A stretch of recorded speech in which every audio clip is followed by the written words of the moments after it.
मैं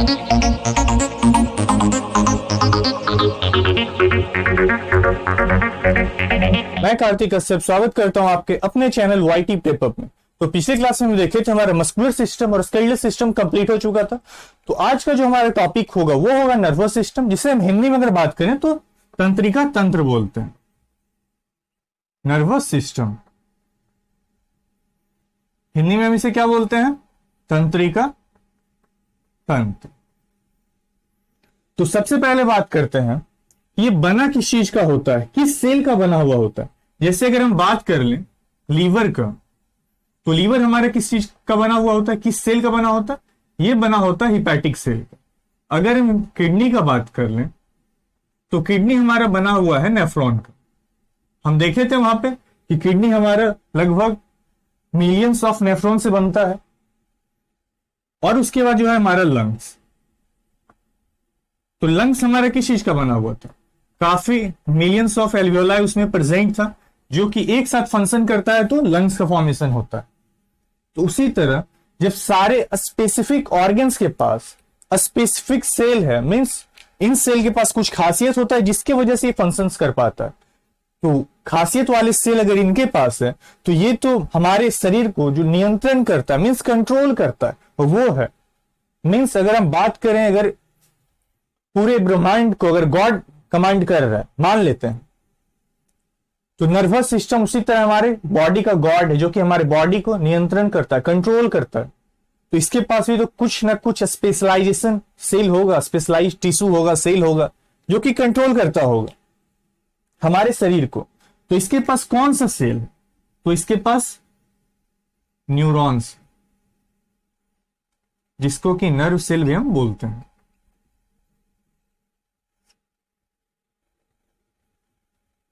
तो न्यूरॉन का सबसे पहले बात कर लें। न्यूरॉन, बहुत सारे न्यूरॉन मिलकर नर्वस सिस्टम को फॉर्म किया। न्यूरॉन में सबसे पहले 3 पार्ट्स में बटा हुआ। आप फिगर में देख लीजिए पार्ट्स ऑफ न्यूरॉन। तो सबसे पहला जो पार्ट है वो है साइटोन, दूसरा है एक्सॉन और तीसरा है डेंड्राइट।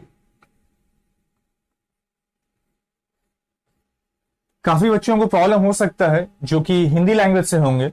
तो बच्चों, साइटोन को हिंदी में भी साइटोन ही बोला जाता है, एक्सॉन को एक्सॉन ही बोलते हैं और डेंड्राइट को डेंड्राइट ही बोलते हैं। न्यूरॉन्स और नर्व सेल को हिंदी में हम बोल भी सकते हैं, बट न्यूरॉन्स को न्यूरॉन्स ही बोला जाता है।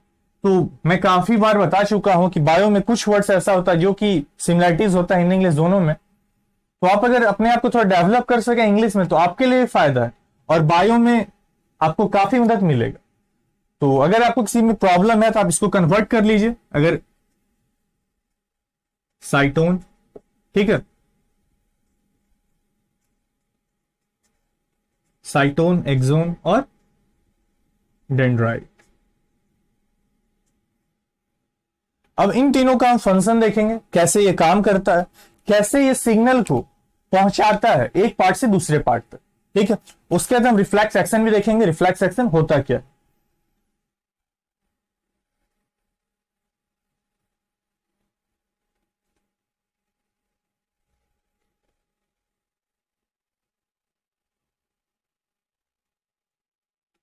और आप सभी को पता है इंडिया का पहला ऐसा प्लेटफॉर्म है जो कि डाउट सॉल्विंग सेशन लेके आया। तो जितना हो सके डाउट सॉल्विंग सेशन का फायदा उठाइए। और बहुत सारे चैप्टर पहले कवर हो चुका है जो कंप्लीटली, अगर किसी को उनमें प्रॉब्लम है तो आप कमेंट कीजिए, हम उसका डाउट सॉल्विंग सेशन अभी भी लेके आएंगे। ऐसा नहीं है कि चैप्टर कंप्लीट हो गया तो डाउट सॉल्विंग सेशन नहीं आएगा। अगर बच्चों को मतलब कुछ भी प्रॉब्लम्स आ रहा है, कुछ भी कमी आपको महसूस हो रहा है, वो टॉपिक आप कमेंट कीजिए। उस टॉपिक के रिगार्डिंग आपको मतलब क्विक पॉइंट में यह बता दिया जाएगा, या फिर उसको में जो आपको प्रॉब्लम होगा उस टॉपिक में उसको आपको कवर करवा दिया जाएगा। या फिर अगर कोई क्वेश्चन है, क्वेश्चन का डायरेक्ट आपको आंसर बता दिया, एक्सप्लेन कर दिया जाएगा। तो जितना हो सके डाउट सॉल्विंग सेशन का फायदा उठाइए। और मैं बार बार रिपीट करता हूं कि जीएस ऐसा टॉपिक है जो कि आपके एग्जाम में सबसे कम समय लेगा। जीएस और जीके, जितना हो सके इन सब टॉपिक में आप उतना क्वेश्चन बनाइए मैथ्स के साथ साथ। बहुत सारे ऐसे बच्चे होते हैं जो कि जीएस और जीके को एग्जाम के 10-15 दिन पहले पढ़ना शुरू करते हैं, तो फिर आपका कुछ नहीं हो सकता। आप कितना भी मैथ को, रीजनिंग को बार बार बनाते रहिए, बट जीएस के बिना, जीके के बिना एग्जाम क्वालिफाई, कोई भी एग्जाम क्वालिफाई करना नामुमकिन है। मैं पहले ही बता चुका हूं, फर्स्ट क्लास में ही बताया था, अप्रोक्स 25 क्वेश्चंस सिर्फ जीएस से आता है अगर 100 क्वेश्चंस है तो। अगर रेलवे का बात हम करें तो मींस 1/4, और 1/4 में तो आपका रिजल्ट क्या, कट ऑफ भी क्रॉस नहीं होगा। कट ऑफ क्रॉस करना है, फिर मेरिट लिस्ट में आना है, तो आप जितना क्वेश्चन बनाइएगा उतना आपके लिए फायदा होगा। तो ज्यादा क्वेश्चन बनाइए, अपना कंटेंट को स्ट्रांग कीजिए कि एग्जाम में देखें और टिक करें फ्यू ऑफ सेकेंड्स में। मींस अगर 1 सेकेंड का अगर आप इसको रंग रहे हैं और टिक करके निकल रहे हैं, तो आपके क्वेश्चंस में अगर 25 क्वेश्चन है तो कितना हम मान लेते हैं, मैक्सिमम मान लेते हैं 5 मिनट या 7 मिनट लगेगा, आपका सारा जीएस पोर्शन बन जाएगा। और आपके पास इसके लिए कितना समय मिलता है, 25 मिनट। तो बच्चा 18 मिनट, उस 18 मिनट को आप अगले पोर्शन में लगा सकते हैं, मैथ में लगा सकते हैं या फिर रीजनिंग में लगा सकते हैं जहां पे टाइम ज्यादा चाहिए। तो इसीलिए से कंटेंट अपना स्ट्रांग रखिए। तो चलिए हम न्यूरॉन्स पे आते हैं।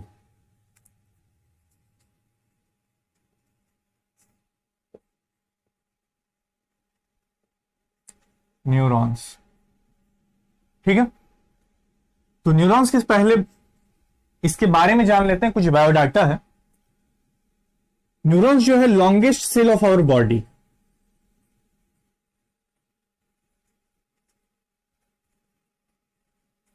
जिसे कि न्यूरॉन और नर्व सेल भी हम बोलते हैं। ये हमारे शरीर का सबसे लंबा कोशिका, हमारे शरीर में अगर बात कर लें सबसे लंबा कोशिका कौन सा है, तो यही नर्व सेल जो है हमारे शरीर का सबसे लंबा कोशिका। और अगर सबसे छोटी कोशिका का बात कर लें तो क्या होगा, smallest cell of our body. तो इसका आंसर हमारा स्पर्म होगा, ह्यूमन स्पर्म, ठीक है। यही जो है smallest cell of our body, इसको कि हम शुक्राणु बोलते हैं। लॉन्गेस्ट सेल नर्व सेल और स्मॉलेस्ट सेल स्पर्म। और ये जो है बर्थ के बाद, जन्म के बाद बंटता नहीं है, डिवाइड नहीं करता, can not divide after birth.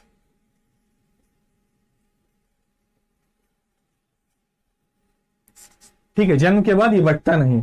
और इसके पास जनरेशन का पावर, रीजनरेशन का पावर, मींस पुनर्जन्म का क्षमता नहीं है। जैसे कि हम लीवर में देखे थे कि लीवर अगर किसी को आधा काट के भी दे दो, अगर किसी को बहुत ज्यादा सीरियस कंडीशन है, कहीं उसको डोनर नहीं मिल रहा है उसका, और आपसे अगर मैच कर रहा है, तो आप आसानी से उसे दे सकते हैं, आपको कोई प्रॉब्लम नहीं होने वाला है। कुछ समय के लिए आपके साथ प्रॉब्लम हो सकता है, 6 मंथ, 1 साल, 2 साल मैक्सिमम, उससे ज्यादा प्रॉब्लम नहीं होगा, क्योंकि लीवर के पास रीजनरेशन का क्षमता है। किसी भी एज में आपको लीवर आपका दोबारा डेवलप कर सकता है, बट ये क्षमता इसके पास नहीं है।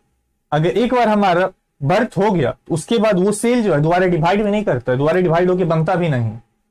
मींस ब्रेन का डेवलपमेंट हम जब तक वॉर्म में रहते हैं, कोख में रहते हैं, तभी तक होता है। ठीक है, इस बात को ध्यान देंगे। अब हम देखते हैं साइटोन, एक्सोन और डेंड्राइट का क्या फंक्शन होता है।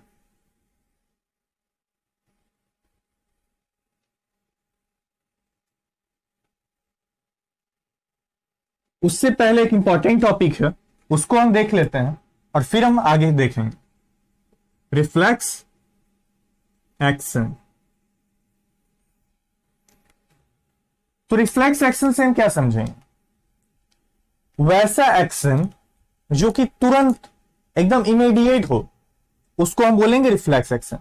जैसे कि आप समझ सकते हैं कि अगर हम सब आग के पास हाथ जाता है या किसी गर्म चीज को छूते हैं, तो अगर जैसे ही टच हुआ एकदम हम हाथ को पीछे खींचते हैं, क्योंकि उस टच के बारे में हमको पता है हीट देता है, गर्म लगता है। तो ब्रेन के पास पहले से मेमोराइज किया हुआ कि वो चीज गर्म है। तो जैसे ही टच होता है, हीट फील होता है, तुरंत हमारा ब्रेन सिग्नल भेजता है कि हाथ पीछे करो, खतरा है उससे। तो एकदम तुरंत हम ऐसा, आप मतलब रिमाइंड करके देखिए कि जैसे ही ठंडे चीज को ज्यादा देर अगर पकड़े रहते हैं तो हाथ छोड़ने के लिए हम मजबूर करना शुरू कर देता है। तो वो सब क्या है, वो सारा रिफ्लेक्स एक्शन। अगर किसी गर्म चीज को छू रहे हैं तो वो भी रिफ्लेक्स एक्शन, जो हम हाथ पीछे हटाते हैं। तो समझ में आ गया रिफ्लेक्स एक्शन क्या है, जो तेजी के साथ हम सब कोई कमांड भेजता है ब्रेन, एकदम इमीडिएट कमांड, उसी को हम बोलेंगे रिफ्लेक्स एक्शन। तो हम समझते हैं कमांड कैसे वो भेजेगा।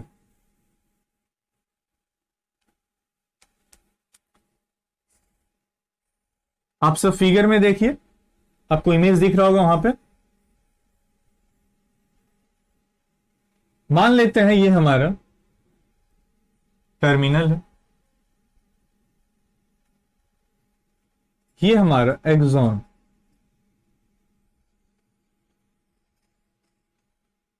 ये हमारा साइटोन, ठीक है।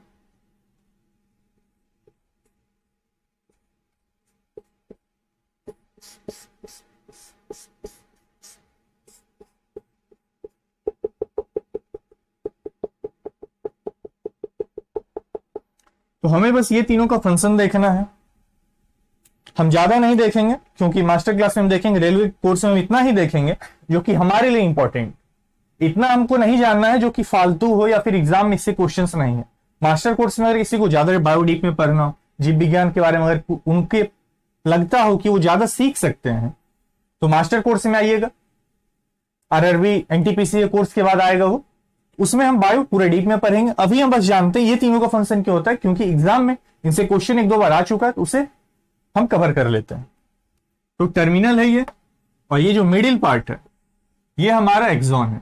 इसको हम एक्सॉन टर्मिनल भी बोल सकते हैं या फिर टर्मिनल भी सिंपली बोल सकते हैं। ये जो फ्लूइड है अंदर में और साथ में जो न्यूक्लियस है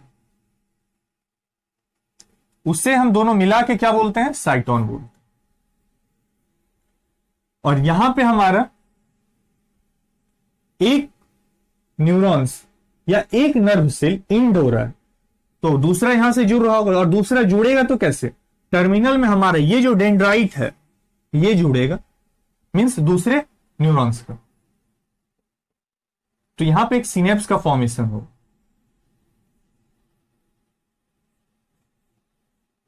ये हमारा दूसरा न्यूरॉन है जो कि ये डेंड्राइट है हमारा, और ये हमारा एक्सॉन है। तो सभी को समझ में आ रहा होगा ये हमारा डेंड्राइट। बट यहां ये दोनों जो जुड़ा है यहां पे एक चैनल फॉर्म होगा जिसका नाम होगा सिनेप्स, ठीक है। इसका नाम क्या है, सिनेप्स है।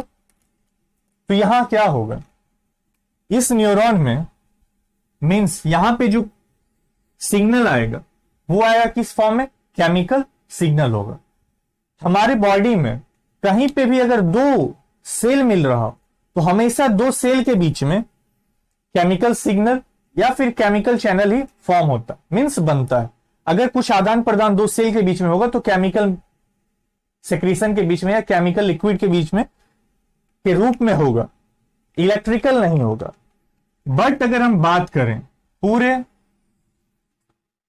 ये न्यूरॉन में, मींस यहां के बाद और यहां से बाद और यहां से पहले, तो पूरे न्यूरॉन में क्या होगा, इलेक्ट्रिकल सिग्नल रन करेगा। कौन सा signal, electrical signal. Electrical signal क्यों रन करेगा, केमिकल ही पूरी बॉडी में क्यों ना करे, इलेक्ट्रिकल बीच में कर रहा है, और जहां पे दो सेल मिल रहा है वहां पे क्या कर रहा है, केमिकल। ऐसा क्यों, लोचा क्यों इतना, तो लोचा इस वजह से है क्योंकि हम सभी को पता है इलेक्ट्रिकल सिग्नल, इलेक्ट्रिक का स्पीड क्या होता है 3 × 10⁸ मीटर पर सेकेंड, इतना ज्यादा स्पीड है इसका। तो केमिकल से बहुत ही ज्यादा स्पीड है केमिकल रिएक्शन के मुताबिक, उसके कंपैरिजन में देखें तो उसीलिए से पूरा यहां से लेके यहां तक रन करता है इलेक्ट्रिकल में। बट जहां पे दोनों में एक्सचेंज होता है, सिग्नल्स का आदान प्रदान होता है सिग्नल का दो सेल के बीच में, वहां पे क्या होगा, केमिकल सिग्नल होगा, ठीक है। तो यहां तक हमको समझ में आ गया इतना फास्ट, मतलब आइडेंटिफाई कैसे करता है ब्रेन, इतना फास्ट कमांड कैसे करता है, कंट्रोल कैसे करता है, नियंत्रण कैसे करता है। तो कैसे करता है, इलेक्ट्रिकल सिग्नल के मदद से, ठीक है। अब हम आगे देखते हैं।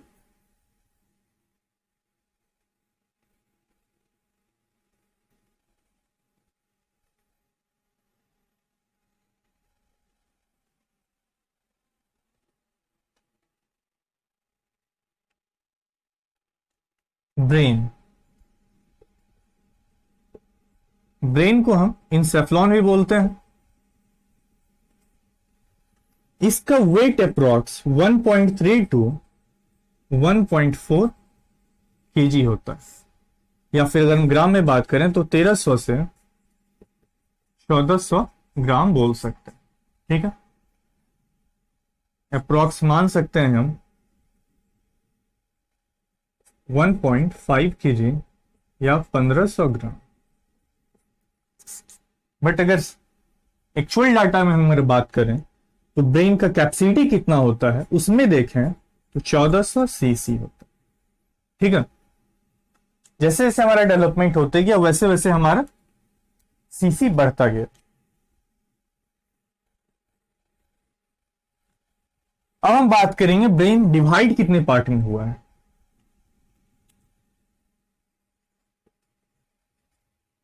ब्रेन तो सबसे पहले ये 3 पार्ट में डिवाइड हुआ। जो पहला पार्ट है हम उसे फोर ब्रेन बोलते हैं, दूसरा मिड ब्रेन, तीसरा हाइंड ब्रेन। फोर ब्रेन को हम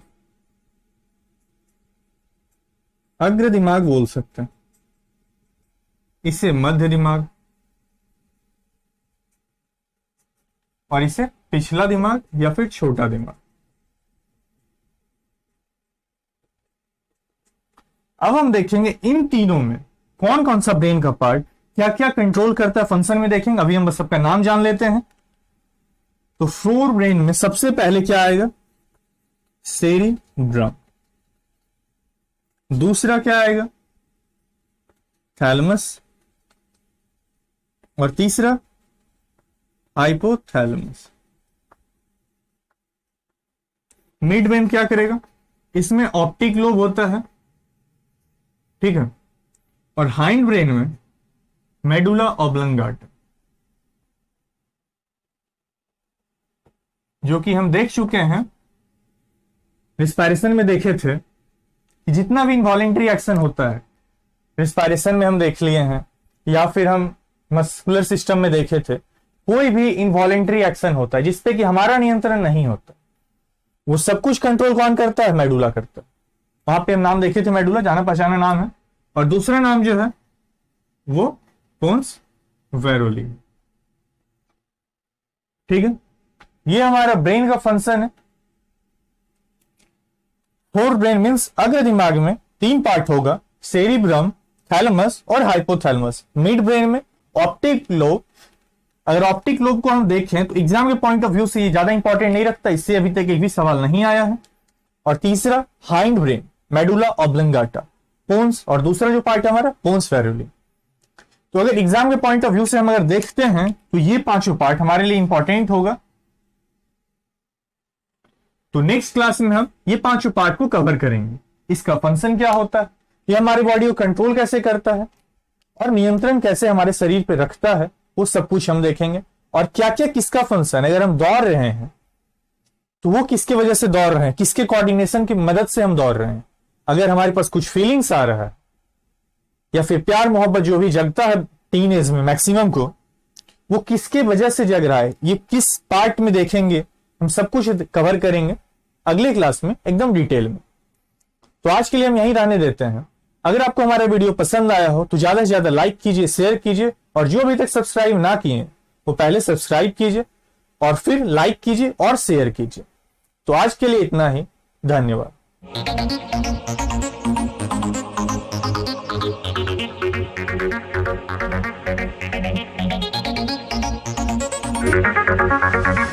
Thank you.